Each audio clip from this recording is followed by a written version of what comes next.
પ્રાથમિક અને માધ્યમિક શાળાઓમાં ચિત્રકલા શિક્ષણ માટે કલા શિક્ષકની ભરતી માટે એટીડી ટાટ 2023 દ્વિસ્તરીય વિદ્યાર્થીઓની વેદનાભરી રજૂઆત।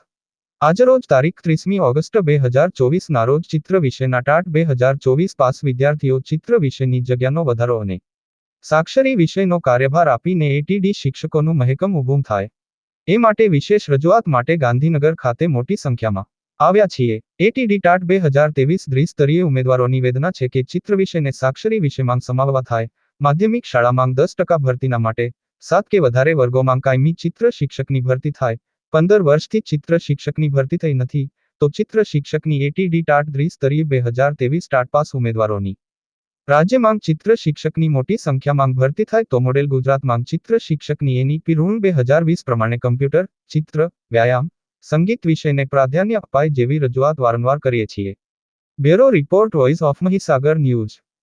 ત્યારે અમને બે હાથ જોડીને એક વિનંતી છે કે આ વખતે અમારા વિષયનો વધારે અમારો સમાવેશ કરે એટલી જ માંગણી છે।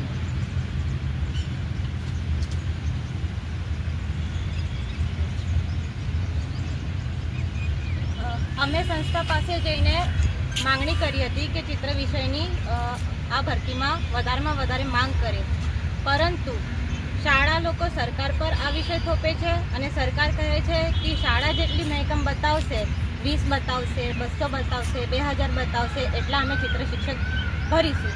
પરંતુ અમારી માંગણી એ છે કે શાળા અને સરકાર વચ્ચે અમે પીસાઈ રહ્યા છે। અમારા સબ્જેક્ટને ન્યાય મળે। 15 વર્ષ પછી અમે 15 ભરતીનો તમાચો નથી સહેવાના, માટે ચિત્ર શિક્ષકની વધારેમાં વધારે ભરતી આવે એવું બે હાથ જોડીને સરકારને વિનંતી। ઘણા વર્ષોથી પરીક્ષાની તૈયારી કરીને બેઠા છે। આ વર્ષે પરીક્ષા લીધી, હવે ભરતી થશે, પાછી પરીક્ષા આપી, પાછી ભરતી થશે, આવા ઘણા સપના જોઈને અમે બેઠા છીએ।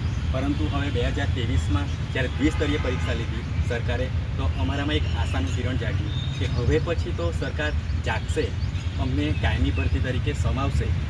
ઘણી સ્કૂલોમાં જગ્યાઓ છે, સંચાલક મંડળ નથી આપતા, પરંતુ સરકારશ્રીને એ જ વિનંતી છે કે તમે સંચાલક મંડળને રજૂઆત કરો અને ત્યાંથી જગ્યાઓ માંગો અને અમારી કાયમી ચિત્ર શિક્ષક તરીકેની ભરતી કરો।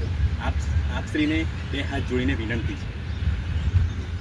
ગુજરાતની ઘણી એવી શાળાઓ છે, ગુજરાતમાં ઘણી એવી શાળાઓ છે કે જેમાં 7 વર્ગોથી વધારે વર્ગો ધરાવતી શાળાઓ કે જ્યાં ચિત્ર શિક્ષકનું મહેકમ ઊભું થઈ શકે તેમ છે, છતાં પણ મંડળ દ્વારા ખાલી જગ્યાઓ નથી મંગાવવામાં આવતી। તો સરકારને બે હાથ જોડી એ જ વિનંતી છે કે આપશ્રી એમને રજૂઆત કરો કે ખાલી જગ્યાઓ એમના તરફથી મોકલાવે અને 15 વર્ષ પછી આજે ચિત્ર વિષયનો સમાવેશ ભરતીમાં કરવામાં આવ્યો છે તો અમારું મહેકમ ક્યાંક ને ક્યાંક તો ઊભું કરવામાં આવે અને 7 વર્ગોથી વધારે વર્ગો ધરાવતી શાળાઓમાં સરકારી વિષયોનો સમાવેશની સાથે અમને કાયમી ભરતીમાં ઉમેરો કરવામાં આવે અમારો, એ અમારી સરકારની રજૂઆત છે।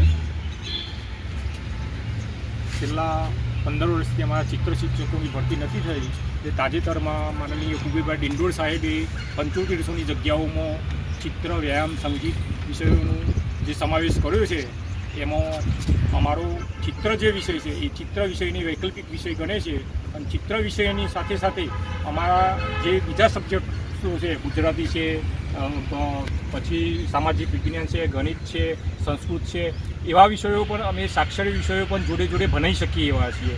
અમે દ્વિસ્તરીય પરીક્ષા આપી છે, અમે સૌપ્રથમ પ્રિલિમ પરીક્ષા આપી હતી, પ્રિલિમમાં ક્વોલિફાઈડ થયા અને પછી અમે મેઇન્સ આપી છે એમ કે તો 2 પરીક્ષાઓ સરકારે લીધી છે, છતાં પણ સરકારે અમારો સાક્ષરી વિષયમાં સમાવેશ કર્યો નથી। તો અમે સરકારને બે હાથ જોડીને વિનંતી કરીએ છીએ કે અમારો સાક્ષરી વિષયમાં સમાવેશ કરે અને ગુજરાત રાજ્યની આશરે 3500 જેટલી ગ્રાન્ટેડ શાળાઓ છે, એમાંથી લગભગ 700 થી 800 થી 1000 સુધી તો 7 વર્ગ ધરાવતી સ્કૂલો છે।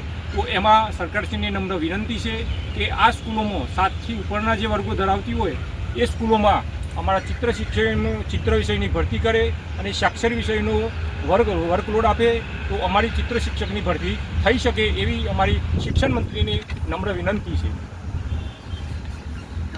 જે ચિત્ર વિષય છે એ ચિત્ર દ્વારા બધા વ્યક્તિઓ પોતાની ભાવના જે અંદર રહેલી છે એ વ્યક્ત કરી શકે છે। અત્યારના આ જે લાઈફસ્ટાઈલ છે એમાં જે બધા ડિપ્રેશનમાં હોય છે એ લોકો બી ચિત્ર દ્વારા પોતાની ડિપ્રેશન દૂર કરી શકે છે અને આગળ આવી શકે છે, જે પોતાની બધી ડિપ્રેશન હોય છે એ નીકાળી શકે છે. તો એનું મહત્ત્વ બી બહુ બધું છે, જે આજની લાઈફસ્ટાઈલમાં બહુ જ જરૂરી છે. તો વિનંતી છે કે તમે ચિત્ર વિષયને આગળ લાવો અને અમારી ભરતી કરો. 10% તો કમસે કમ એટલી ભરતી કરો ને કરો જ. NEP ન્યૂ એજ્યુકેશન પોલિસી 2020માં ચિત્ર વિષયને ખૂબ આવકાર આપવામાં આવ્યો છે અને આર્ટ ઇન્ટિગ્રેટેડ ટીચિંગ પર ખૂબ ભાર આપવામાં આવ્યો છે. માટે અત્યારે NEP 2020 પછી જે નવી ભરતી થઈ જવા રહી છે એમાં આર્ટનો વધારેમાં વધારે જગ્યા આવે, ચિત્ર વિષયની વધારેમાં વધારે જગ્યા આવે એવું સરકારને અમે અપીલ કરીએ છીએ. ઉપરાંત કે ડિપ્રેશનથી તો ચિત્ર આપણને બહાર ઉગાડે જ છે, સાથે સાથે તે આપણી સંસ્કૃતિ સાથે સંકળાયેલો છે. આપણી મધ્યપ્રદેશની ભીમબેટકાની ગુફામાં જ્યારે માનવે લિપિ નથી શોધી, લખતા વાંચતા બોલતા શીખ્યા નહોતા, ત્યારે આપણે ચિત્ર દોરતા શીખ્યા હતા. આપણા પૂર્વજો આદિમાનવ ચિત્ર દ્વારા આપણને સમજાવતા હતા કે કેવા જાનવરોનો શિકાર કરવો અને કેવા જાનવરોથી દૂર રહેવું. માટે જ્યારે આપણે ચિત્ર વિષયની અવગણના કરી રહ્યા છે તો આપણે માત્ર ચિત્રની નહીં પરંતુ આપણી સંસ્કૃતિની અવગણના કરી રહ્યા છીએ. ડિપ્રેશનમાંથી બહાર આવવા માટે અલગ અલગ થેરાપીનો ઉપયોગ કરવામાં આવે છે. એવી રીતે ચિત્ર ડિપ્રેશનમાંથી બહાર લાવવા માટે રંગ થેરાપી છે, સ્કેચિંગ થેરાપી છે. આવી અલગ અલગ જાતની થેરાપીઓ દ્વારા બી અત્યારે હાલની અંદર લાઈફસ્ટાઈલ જે આપણી થઈ રહી છે એનામાં લોકો નાની નાની વાતમાં પણ ડિપ્રેશનમાં આવી રહ્યા છે. એનું મૂળ કારણ છે ક્યાંક ને ક્યાંક જોવા જઈએ તો આપણે લુપ્ત થતી કળાઓ છે. જો કોઈની અંદર કોઈને કોઈ જાતની કળા હશે તો લગભગ એ ડિપ્રેશનમાંથી બહાર આવતા એને વાર નહીં લાગે. તો સરકારશ્રીને એક જ વિનંતી છે કે આવી બધી સમસ્યાઓ જો સમાજમાં ના સર્જાય તો અમે એવું ઈચ્છીએ છીએ કે ચિત્ર શિક્ષકોનો તમે ભરતી કરો, જેના દ્વારા આવનારી પેઢીઓમાં આવી નાની મોટી સમસ્યાઓથી લોકો ડિપ્રેશનમાં આવે છે એ ડિપ્રેશનમાં ન આવી શકે. આવનારા વર્ષમાં 2024ની અંદર ગુજરાત સરકારે માધ્યમિક શાળાઓની અંદર 3500 જગ્યાઓ જાહેર કરી છે. એની અંદર અમારો ચિત્ર વિષય સાક્ષરી વિષય તરીકે સમાવેશ કરવામાં આવે. 350 જગ્યા અમારી 10% લેખે આપવામાં આવે એ નમ્ર વિનંતી છે. ગુજરાત સરકારની અંદર કલા ઉત્સવ, પછી નારી વંદના જેવા ચિત્ર સ્પર્ધાઓ વિવિધ જિલ્લાઓ તેમજ તાલુકાઓમાં ઉજવવામાં આવે છે.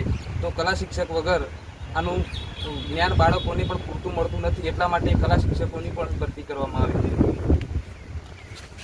જોવા જઈએ તો ક્યાંક ને ક્યાંક નેશનલ લેવલ હોય કે ઇન્ટરનેશનલ લેવલ હોય કે આપણું સ્થાનિક લેવલ હોય ત્યારે ગુજરાત સરકાર દ્વારા કલાકુંભ છે, આવી મોટી મોટી ચિત્ર સ્પર્ધાઓ કરવામાં આવે છે. નાની મોટી અનેક ચિત્ર સ્પર્ધાઓ કરવામાં આવે છે, પણ સરકારી શાળામાં ચિત્ર શિક્ષકના અભાવે જે બાળકોને ચિત્રનું